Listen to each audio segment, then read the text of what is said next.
Bismillah, wassalatu wassalam ala rasulillah. Assalamu alaikum, everyone. I hope and pray that you are and your families are all well.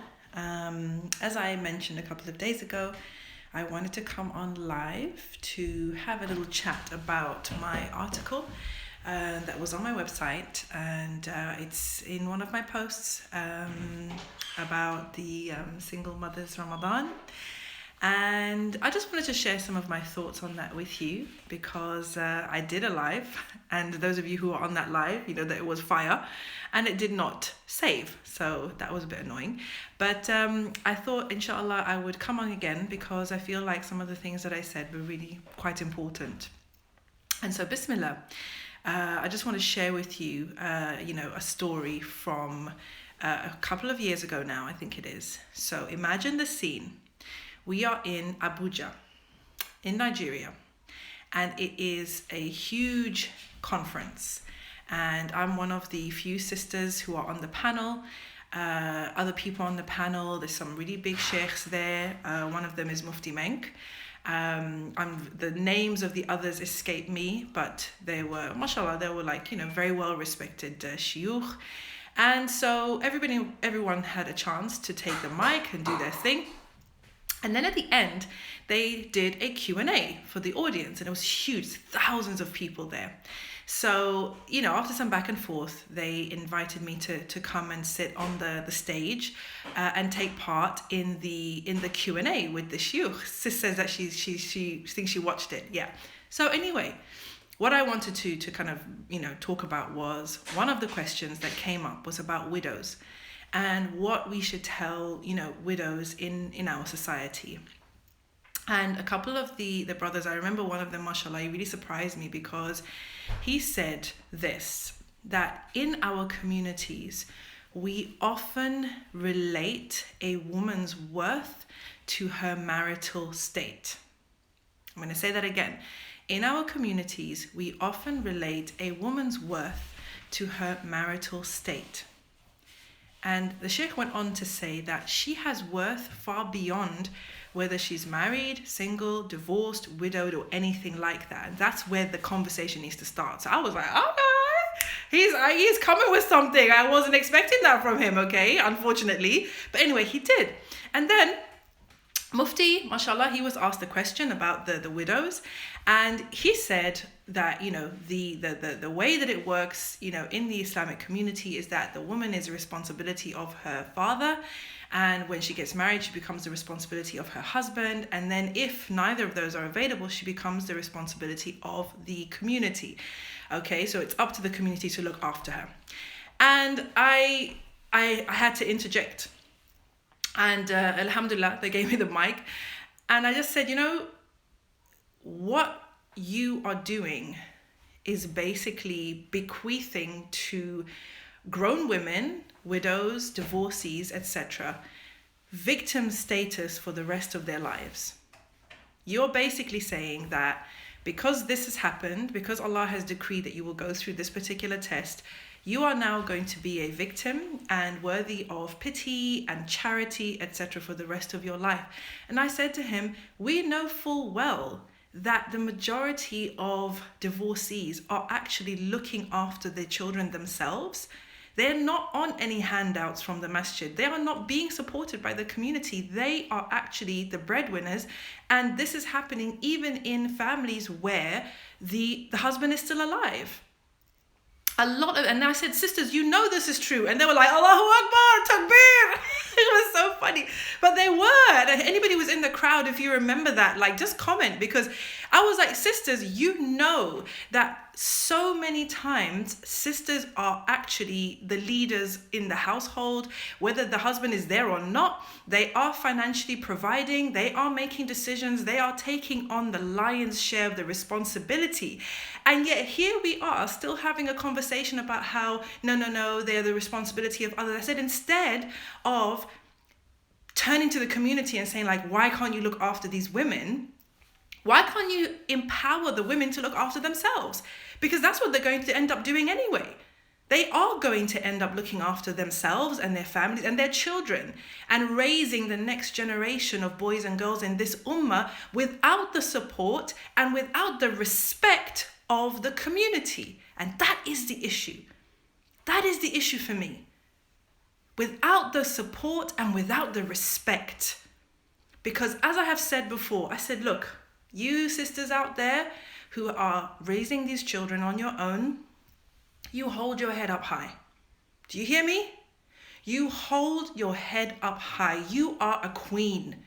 You are a queen and you are a leader and you are just a bomb. Yeah, because Allah subhanahu wa ta'ala would not give you the responsibility for these children if you could not handle it. There is a reason why you are their mother. So it doesn't serve you to feel like, woe is me. Oh, I have so much shame. My marriage didn't work out. He left me. Now I have these children on my own and da da da da da da. That victim story is not serving you, my sis. It's not serving you. Allah has honored you with this responsibility. Allah has honored you with these young lives that you have the opportunity to impact on in a way. And I'm just going to say it. If their father is so short-sighted that he cannot see the honor and the weight of having children in this world that we live in and the responsibility of caring for them, if he can't see that, forget him. Forget him. He is sad. And he's probably damaged and dealing with his own pain and hurt from his childhood, right? So he needs to get his life together. He's probably enacting, patterns from his own family and whatever else he's doing, right? So the brothers, they need help. They need support. They need to get to really see what's happening here, because it is just a crying shame how many sisters are on these matrimonial sites looking for love, looking for a father figure, looking for a man to come in and save the day, and they have children and their children's father is not anywhere to be seen. Do you guys actually see how dangerous that is? And what a terrible, terrible position it puts a woman in.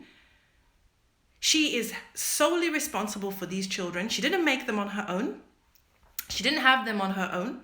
She had them with their father, who was involved and he was present and he committed to having children with her. The children came. Now he's decided, I'm not committed anymore. This whole thing about now there's a divorce, I'm now financially responsible for these children. Where did that come from? Where did people get this idea from?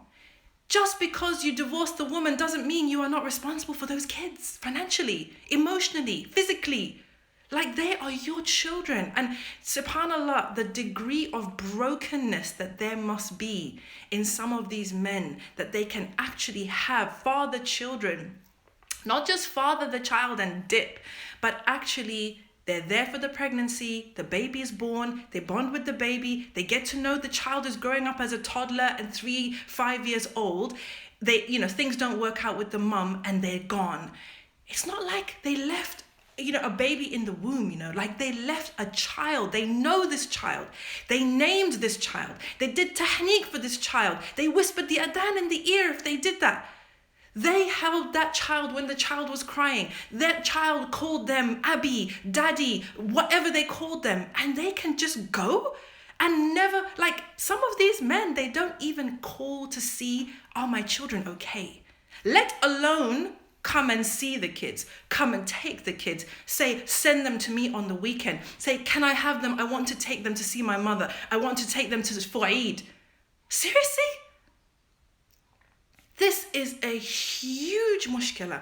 And I can only say, it's exactly, they divorced the children like they divorced the woman, subhanAllah. And there's only two ways that this can be happening. One, that they were taught that is the correct way. But even if that's the lesson that you learned, is your heart that hard that you can have children who look up to you as their daddy, their Abi, and you know, they cry when you leave and they're happy when you come, and you can literally just turn your back on them and that's it. You don't see them, you don't call for them, you don't send money for them, you don't even call to see if they've eaten, if they're okay. There's some deep pain there. Akhi, there's some deep pain there. And I pray that Allah heals it. I pray that you understand this huge amana that we have. So, subhanallah, my dua really is for those brothers, because I think that you guys, like some of you, there's some pain there that needs healing. So I pray that Allah gets you that healing, okay? And guess what?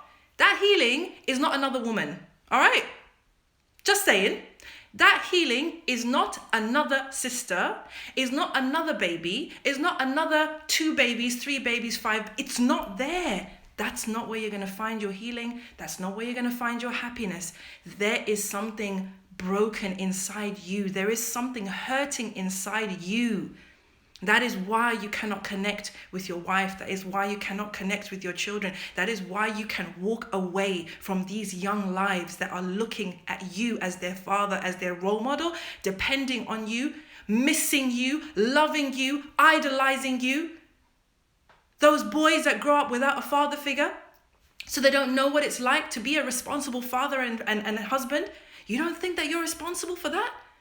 Those girls that end up looking for male approval out in the street because they never had a father to tell them that they were worthy. You think that's not going to come back on you? SubhanAllah, guys, we've got work to do. Anyway, that's my say on the brothers. But what I want to say about the sisters and the single mothers who are holding it down, don't you dare feel shame. Don't you dare for 1 second see yourself as a victim. You are the one who showed up. You are the one who committed. You are the one who stayed. You are the one who, yes, it's tough. It's a sacrifice, and I get it. But it's a sacrifice that's worth making. Because trust me, I'm going to post a poem after this, which is talking about this exact issue. Because while those children are young, yes, it's tough.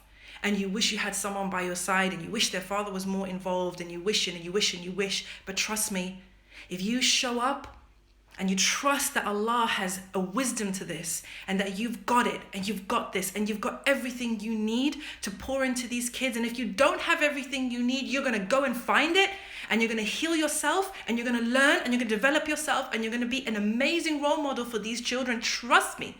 Bi-idhnillah, one day in the future, those kids will be all around you. They and their families and their children will be all around and about you, because you poured into them when they needed you. Do you understand what I'm saying? So never feel ashamed. Never allow anyone to make you feel ashamed. And please, sister, know that you probably have pain as well, and you probably have some unhealed wounds. So before I beg you, before you go into those marriage conversations saying, I want a father for my kids, I need a man to come and sort my house, my kids don't listen to me, I need a man. You don't need a man, you need super nanny. Yes, you do not need a man, you need super nanny. You need to get your house in order. You need to heal your wounds. You need to learn to love and appreciate and care for yourself. You need to learn to love and care for and appreciate your children. And you need to set the standard in your home for yourself and for your children. And that means that some men will not make the grade. That's okay. Because the last thing you need, and I'm speaking specifically to my single mothers here, yeah? The last thing you need is to bring, I'm sorry, but a waste man into your house to mess up your family dynamic and mess up those kids. And we've seen it happening before. You guys know what I'm talking about. You bring a man, no good man. He's not got anything for him.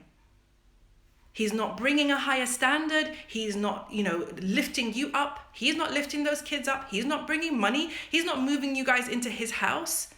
But yet you're looking to him to not only validate you, but also to love your children like they're his own? What a huge ask. Who are these children to him? Like, who are they for real? He hardly knows you. For a lot of people, you're marrying somebody, subhanAllah, who is like, All you know of him is what he has shown you. And you're going to bring him up in your house with your kids and tell him, this is Abi, this is your dad. Call him daddy, or I don't know. I know we don't do that, mashallah, as Muslims, right? But then you want him to come and be the head of your house. You want him to come and sort out your kids and discipline your kids. But the moment he starts to discipline them, you don't like it, because it's like, hold on a minute. No, those are my kids. You don't get to do that. You don't even know them like that, right? Okay, sisters, you know what I'm talking about. Just you know it's happened before, right? Where you're just like, oh, hold on, wait. I meant be Amir, but not like that. Anyway, my point is this.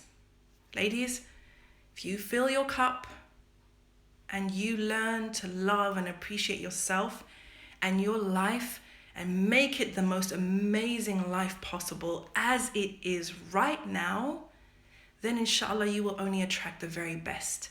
And when the not very best comes sniffing around, you will recognize it and you will be able to see that this is not for me. I'm happy. I'm in love with my life.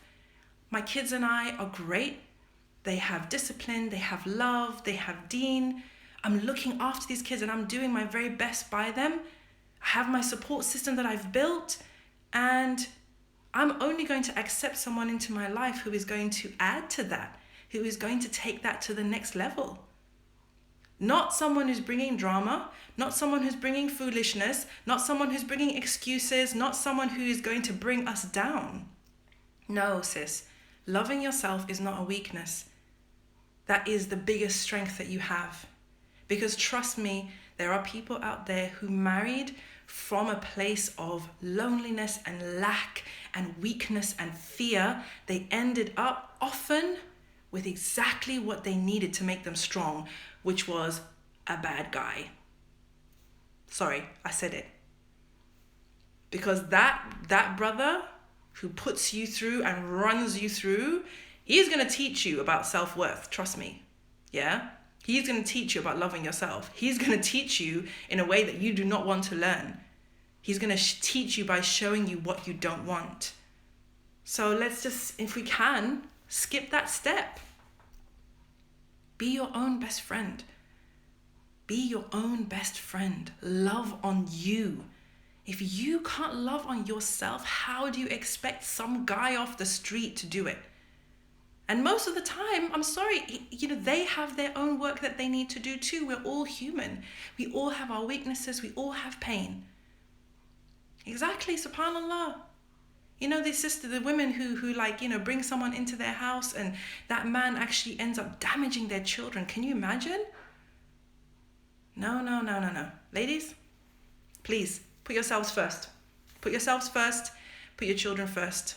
They are your amana. They are your responsibility. So before you bring on a man so that you can be beholden to him and that you can have to cater to him and you have to do things the way he wants, decide what you want first. Decide what kind of person you want to be, what kind of family you want to have with your children, what kind of home you want to create with your children. All of this stuff about, I need a man in the house. Trust me, it's excuses. It's excuses. And I'll tell you why. I went through a stage where I felt like, if there's no man in the house, things are going to be like A, B, C, D, right? There has to be a man in the house. But I'm sorry, guys. It's not a man in the house. It's the right man in the house. And the right man with the right woman in the right house. You're not going to solve the problems that you have with your children's discipline or with your hygiene in the home or your lack of cooking skills or the fact that your kids make a mess or the fact that your kids fight or the fact that the kids are not memorizing Quran or that there's not enough deen in the house. You're not going to solve those problems by bringing somebody into the house, a stranger, because he ticks some boxes for you on a marriage site. It is so much more complicated than that. So I'm not here saying, you don't need a man, you can live without a man. I'm not saying that. I'm saying get to know yourself first, master yourself first, master your home and master those children. Then you will be in a place where you can decide, do I want a man? If so, what kind of man? What kind of person is going to fit in around here, is going to bring value around here, is going to make us even happier than we already are, then you can start to make decisions and some choices.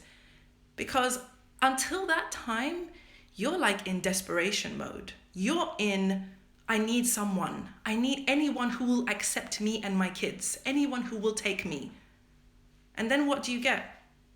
Scraps, leftovers, rubbish, waste man, nonsense.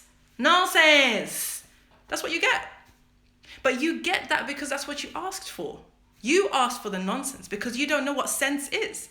So let's do the work, ladies. Let's do the work on ourselves and be there for those children.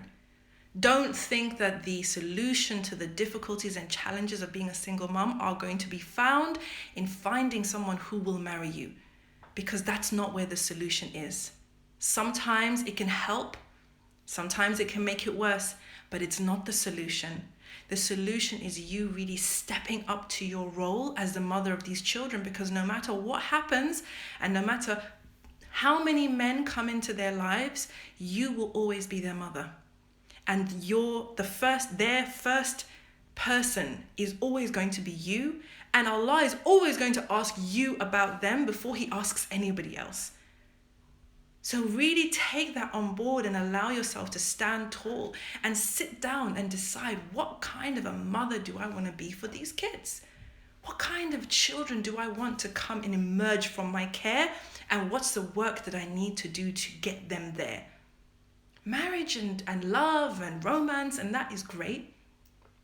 But don't think that that is what's going to allow you to function as a single mother, or allow you to mother these kids better. That is a conversation that you have with your children, and it's a journey that you have to make, sis. So I hope that this was beneficial to you guys. If you haven't read the article, just go to the post in my Instagram and read the article, and share your comments on there. Share this, guys. I want this to go to as many people as need to hear it. Because as long as Allah gives me life, and as long as Allah gives me any kind of insight, I will continue to speak my mind. And may Allah accept it from me, and any good is from Him, subhanahu wa ta'ala, and any evil or wrong is from myself and the shaitan. Love you guys. Assalamu alaikum.